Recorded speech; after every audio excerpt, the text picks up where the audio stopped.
하나님이 나를 버리셨다. 이런 제목으로 함께 말씀을 대하기를 원합니다. 지금까지 우리가 시편 1편부터 21편까지 우리가 살펴보고 있는데 그 내용을 한마디로 정리하라면 아마 이렇게 될 겁니다. 여호와 하나님께서 나의 도움이 되신다. 하나님께서 나를 도우시는 분이다. 때때로 우리 인생 가운데 고난이 있고 때로는 어려움이 있지만 우리가 하나님께 구하면 하나님께서 우리를 도와주시고 지켜주시고 모든 환난에서 건져 주실 겁니다. 아마 시편 2편이 기준이 될 것 같습니다. 하나님께서 너는 내 아들이라 오늘 내가 너를 낳았도다 말씀하십니다. 원수가 위협하는 상황에서 하나님께서 우리를 당신의 아들로 선포합니다. 너는 내 아들이라. 우리가 하나님의 아들이기에 하나님의 자녀가 되었기에 하나님께 구하면 하나님 응답하시겠다. 저 원수들에게서 건지시고 저들을 이기게 하시겠다. 우리의 신분이 등장하죠. 하나님의 자녀입니다. 그리고 우리를 향한 하나님의 약속도 있습니다. 우리가 구하면 하나님 응답하실 겁니다. 자, 우리가 20편, 21편 살폈는데 두 시는 전쟁과 관계된 시죠. 이스라엘이 전쟁이라는 큰 어려움 가운데 있습니다. 이때 왕과 군대를 위해서 기도합니다. 이것이 20편. 21편은 전쟁에서 이기고 돌아온 이후에 부르는 찬양입니다. 하나님께서 이번 전쟁에 이기게 하셨기에 앞으로 주어질 미래에도 하나님께서 지켜주실 거다. 그래서 내가 흔들리지 않겠습니다. 이게 21편입니다. 자, 내용은 선명합니다. 고난이 있지만 어려움이 있지만 하나님 찾으면 하나님 지키시고 이기게 하신다. 그 하나님 믿고 그 하나님 확신하며 의지하며 살아간다. 이것을 우리가 믿음 이렇게 이야기합니다. 그런데 22편에 딱 오면 우리 기대와 좀 다릅니다. 시작이 굉장히 충격적입니다. 1절을 한번 볼까요? 22편 1절 같이 읽습니다. 내 하나님이여 내 하나님이 어찌 나를 버리셨나이까? 어찌 나를 멀리하여 돕지 아니하시오며 내 신음소리를 듣지 아니하시나이까? 시인이 아주 충격적인 고백을 합니다. 내 하나님 어찌 나를 버리셨나이까? 내 하나님 어찌 나를 멀리하여 돕지 않으십니까? 내 하나님 어찌 내 신음소리를 듣지 아니하시나이까? 지금까지 우리가 살펴왔던 그 믿음이 깨어졌습니다. 지금까지 우리가 살펴왔던 내용은 뭐죠? 고난 가운데 하나님 찾으면 하나님 도와주신다. 하나님 응답하신다. 고난 가운데 있다고 할지라도 환난 가운데 있다고 할지라도 하나님께 구하면 하나님 응답하신다. 그랬습니다. 그것이 우리의 믿음입니다. 그런데 지금은 그렇지 않습니다. 하나님 침묵하십니다. 하나님 응답하지 않으십니다. 그래서 하나님께 따지는 겁니다. 하나님 이럴 수는 없습니다. 따지는 거죠. 자, 1절에 내 하나님이여 내 하나님이여 반복되고요. 2절에 가도 내 하나님이여 등장합니다. 지금 시인은 하나님을 나의 하나님 이렇게 부릅니다. 이 속에 담겨진 의미가 있죠. 나의 하나님이신데 이럴 수 없습니다. 하나님 나의 하나님 아닙니까? 그런데 왜 이렇게 하십니까? 너는 내 아들이라 말씀하셨던 하나님 아닙니까? 그런데 왜 이렇게 하십니까? 하나님께서 침묵하십니다. 아무리 불러도 응답하지 않습니다. 표현 그대로 하면 하나님 나를 버리셨습니다. 맥스 루카도라는 미국의 작가가 있습니다. 목사님이신데 이분이 쓴 책 가운데 하나님이 나를 버리셨다 몇 번 소개해드린 적이 있죠. 루카도는 이 책에서 우리 삶에는 마치 하나님이 나를 버린 것 같은 때가 있다. 하나님이 나를 버린 것 같다 이렇게 느껴질 때가 있다. 예상치 못하는 사고를 당할 때가 있습니다. 직장에서 해고될 때가 있습니다. 큰 병에 걸릴 때가 있고요. 열심히 하던 일이 실패할 때가 있습니다. 누군가에게 배신당할 때가 있고 가족을 죽음으로 잃을 때도 있습니다. 제가 기도회를 마치고 장례식을 가야 되거든요. 이런 일도 우리 가운데 있습니다. 뭔가 이해할 수 없고 용납할 수 없고 마치 하나님께서 나를 버린 것 같은 그런 때가 있습니다. 자, 이런 끔찍한 일을 당하는데 하나님 침묵하십니다. 자, 우리가 만약 우리 자녀에게 무슨 문제가 생겼다면 우리는 바로 반응할 겁니다. 자녀에게 어려움이 있다면 우리는 당장 조치를 할 겁니다. 문제를 해결해 줄 겁니다. 그런데 하나님의 아들인 나에게 문제가 생겼는데 하나님 가만히 계시는 겁니다. 모른 채 하십니다. 그래서 하나님 나를 버리셨다 이렇게 고백합니다. 자, 이런 삶의 모습이 우리에게 있습니다. 지금 시인의 고백이 그렇게 낯설지 않습니다. 우리는 상당히 많은 부분에서 그리고 생각보다 자주 우리는 어려운 일을 경험하고 때때로 침묵하시는 하나님을 만날 때가 있습니다. 자, 이 시의 제목을 한번 볼까요? 자, 제목이 발음이 좀 어렵습니다. 다윗의 시 인도자를 따라 아옐렛 사할에 맞춘 노래. 인도자를 따라 아옐렛 사할에 맞춘 노래. 발음하기도 힘든데 이 뜻을 풀이하면 새벽의 암사슴. 아옐렛 사할이 새벽의 암사슴 이런 뜻입니다.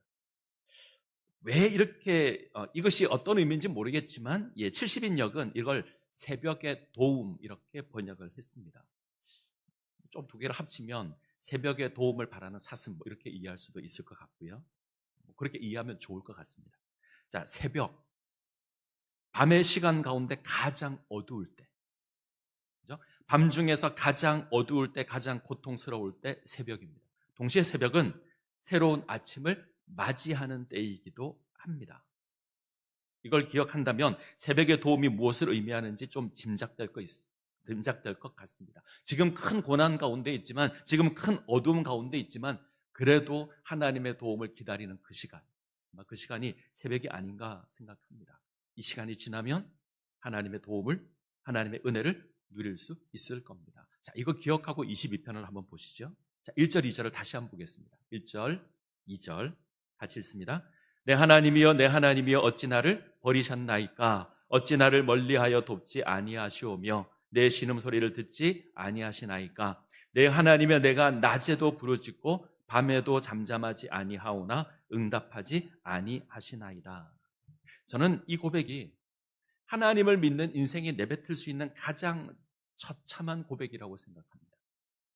그리고 이 고백을 예수님께서 십자가에서 그대로 하시죠. 내 하나님이여, 내 하나님이여, 어찌 나를 버리셨나이까? 지금 시인이 고백하는 게 뭐죠? 하나님 응답하지 않는다는 겁니다. 내 하나님이여, 내 하나님이여, 어찌 나를 버리셨나이까? 어찌하여 멀리 계셔서 나의 간구를 듣지 않으십니까? 내 하나님, 내가 온종일 당신을 찾았는데 왜 대답하지 않으십니까? 내가 밤새 부르짖었는데 왜 모른 채 하십니까? 시인은 하나님 찾고 또 하나님을 찾습니다. 하나님께서 개입해 주시기를 구하고 바라고 있습니다. 그런데 응답하지 않으셨습니다. 시인의 감정이 어떻게 표현을 할까요? 안타까움, 속상함, 억울함, 원망, 그리고 분노. 아마 차마 담고 싶지 않은 고백을 그래서 쏟아내는 겁니다. 우리 기대는 이렇지 않죠. 하나님 섬기고 믿는 백성에게 결코 실망한 일이 없어야 한다. 행여 우리가 고난 가운데 있어도 우리가 하나님께 부르짖으면 하나님 건지실 거다. 우리가 세상에서 어떤 수치도 당하지 않을 거다. 자, 3절에서 5절 볼까요? 3절에서 5절. 자, 같이 읽겠습니다. 이스라엘의 찬송 중에 계시는 주여, 주는 거룩하시니이다. 우리 조상들이 주께 의뢰하고 의뢰하였으므로 그들을 건지셨나이다. 그들이 주께 부르짖어 구원을 얻고 주께 의뢰하여 수치를 당하지 아니하였나이다. 우리가 기대하는 하나님의 모습이 이렇잖아요. 우리를 구원하시는 하나님, 우리가 부르짖을 때 응답하시는 하나님, 우리로 하여금 수치를 당하지 않게 하시는 하나님. 그래서 우리가 나의 하나님 이렇게 부릅니다. 우리는 이런 하나님 경험합니다. 누구나 이런 경험이 있을 겁니다. 때문에 지금 내가 고난당할 때 하나님 건져주실 거다. 이런 기대를 가지고 있습니다. 그런데 응답하지 않습니다.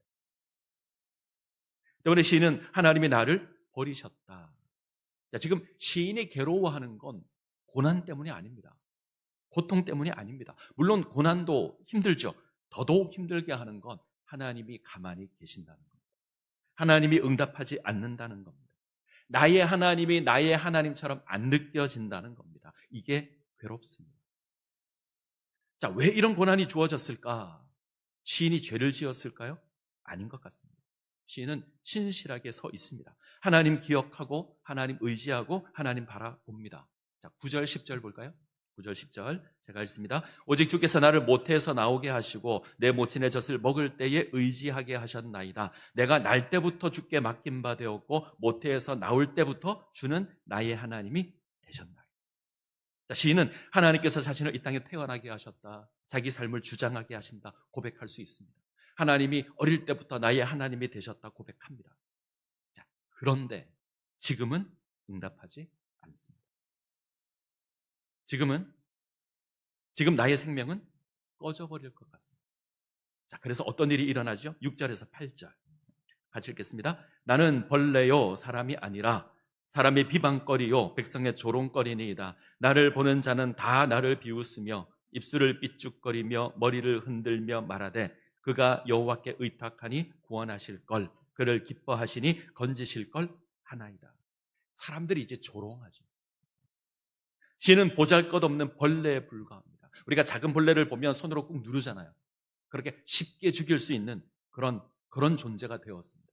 입술을 삐죽거리고 조롱합니다. 머리를 흔들고 빈정듭니다. 네가 하나님을 그토록 의지하였다면 하나님 너를 구원해 주시겠지. 하나님 너를 그토록 사랑하시니 너를 건져 주시겠지. 이거 격려의 말이 아닙니다. 조롱하는 말입니다. 빈정대는 말입니다. 보잘것없는 벌레 취급하는 겁니다. 자, 12절부터 보죠. 12절부터 15절 같이 읽습니다. 많은 황소가 나를 애워싸며 바산의 힘센 소들이 나를 둘러쌌으며 내게 그 입을 벌림이 찢으며 부러지는 사자 같으니이다. 나는 물같이 쏟아졌으며 내 모든 뼈는 어그러졌으며 내 마음은 밀랍 같아서 내 속에서 녹았으며 내 힘이 말라 질그릇 조각 같고 내 혀가 입천장에 붙었나이다. 주께서 또 나를 죽음의 진토 속에 두었나이다. 자, 사람들이 시인을 조롱하는 겁니다. 마치 힘센 황소가 둘러싼 것처럼 시인을 조롱합니다. 가끔 이제 온라인으로 맹수가 사냥하는 영상을 볼 때가 있는데, 이 사자가 먹이를 사냥할 때 잡히는 짐승이 되게 불쌍하다는 생각이 듭니다. 더 불쌍한 경우가 있는데, 사자가 도리어 공격을 당할 때, 그래서 죽게 될 때, 처음에는 좀 이게 고소하기도 했는데 자꾸 보니까 그 사자가 더 불쌍해 보이더라고요. 사자가 들소를 사냥할 때 정말 조심해야 합니다. 1대1로 싸워도 사자가 이기기가 쉽지 않습니다. 그러다가 들소의 뿔에 찍히게 되면 사자는 거의 죽습니다. 근데 지금 그 들소들에 둘러싸여 있다 생각해 보시죠. 한 마리의 들소도 아니고 들소떼가 둘러싸여 있습니다. 공포와 절망이 가득합니다. 원수들의 모습에 시인은 쏟아진 물처럼 기운이 빠졌습니다. 뼈마디가 어그러졌으며 마음은 녹아내립니다. 앙상한 절망만 가득합니다. 몸은 지쳤고요, 마음도 지쳤습니다. 입조차 말라버렸으며 혀는 입천장에 붙어버렸습니다. 사망의 진토에서 허우적대고 있습니다. 18절을 보시면 자신을 죽은 자로 취급해서 자신의 옷을 나누어 가졌다. 자, 이 모든 절망의 모습이 다 담겨 있는 그 고백이 내 하나님이여 어찌하여 나를 버리셨나이까, 이 고백입니다. 우리가 이런 삶을 살죠. 기쁘고 즐겁고 행복하면 좋겠지만 그렇지 않을 때가 허다합니다. 슬프고 안타깝고 답답할 때가 허다합니다. 그때마다 하나님 찾고 하나님께 부르짖는데, 나의 하나님께 부르짖는데 응답하지 않습니다.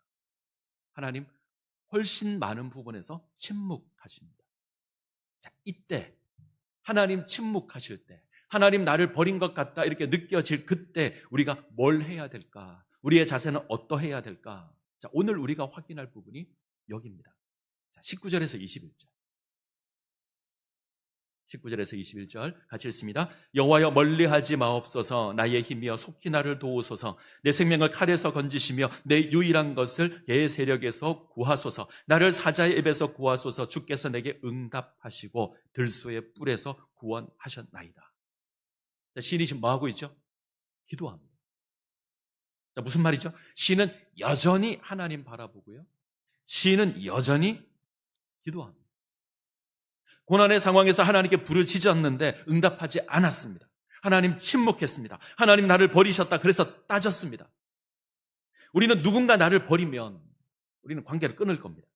근데 시인은 여전히 하나님 붙들고 있습니다. 변함없이 하나님의 도움을 간구합니다. 자, 시인이 이처럼 하나님을 여전히 바라보는 이유가 뭘까? 시인이 아는 하나님은 우리를 모른다 하시는 하나님이 아니기 때문입니다. 우리를 외면하시는 하나님이 아니기 때문입니다. 자, 24절을 볼까요? 24절. 그는 공고한 자의 공고를 멸시하거나 싫어하지 아니하시며 그의 얼굴을 그에게서 숨기지 아니하시고 그가 울부짖을 때에 들으셨도다. 시는 과거 경험 기억합니다. 자신이 고난 가운데 부르짖으면 하나님 외면하지 않았습니다. 하나님께 구하면 응답했습니다. 함께 하시고 지키셨습니다. 자, 지금 하나님이 왜 침묵하시는지 알 수 없지만 하나님께서 변함없이 나의 하나님이라는 그 믿음은 있습니다. 그래서 기도하는 겁니다. 마치 하나님께서 나를 버린 것 같지만 하나님 변함없이 나의 하나님이다. 이 믿음이 있습니다. 때문에 변함없이 하나님 바라보는 겁니다. 자, 표현이 적절할지 모르겠습니다. 시인은 여호와 하나님께서 여전히 나의 하나님이라는 것을 믿습니다. 자, 1절과 2절이 탄식이지만 사실 기도입니다. 나를 버리셨다 원망하지만 이건 나를 기억하여 달라는 기도입니다. 적어도 하나님이 살아 계시다는 것을 알기에, 하나님이 나의 하나님이라는 것을 믿기에 이렇게 탄식할 수 있는 겁니다. 탄식은 또 다른 믿음의 언어입니다. 이해할 수 없는 상황에서 욥이 하나님을 향해서 그렇게 따지고 탄식하는 것도 하나님께서 살아 계시다는 것을 알기 때문에, 적어도 하나님은 내 고난에 대한 답을 알고 계실 거라고 믿기 때문에 탄식하는 겁니다. 탄식은 기도입니다. 또 다른 믿음의 언어입니다. 자, 우리가 22편을 통해서 확인해야 될 메시지가 있습니다. 먼저 첫 번째 메시지는 하나님께서 나의 하나님이시지만 우리 인생 가운데 절망의 탄식이 주어질 수 있다는 겁니다. 하나님이 나의 하나님이시지만 내가 원하지 않는 고난이 내게 주어질 수 있습니다. 하나님이 잘 안 보일 때가 있다는 겁니다. 우리가 이 땅에서 사람들에게 조롱을 받고 벌레 취급 당할 수 있습니다. 절망 가운데 허우적거릴 수 있습니다. 끔찍한 고난이 우리 가운데 있을 수 있습니다. 하나님 힘이 약해서 우리를 지키지 않는 게 아닙니다. 어쩌면 하나님께서 우리를 그런 상황에 놓으실 겁니다. 왜 그렇게 하실까? 왜 하나님 절망 가운데 우리를 놓으실까? 자, 이 이야기가 답이 될지 모르겠지만, 자, 한 노인이 길을 가다가 어린 새 한 마리를 주워서 집에서 길렀습니다.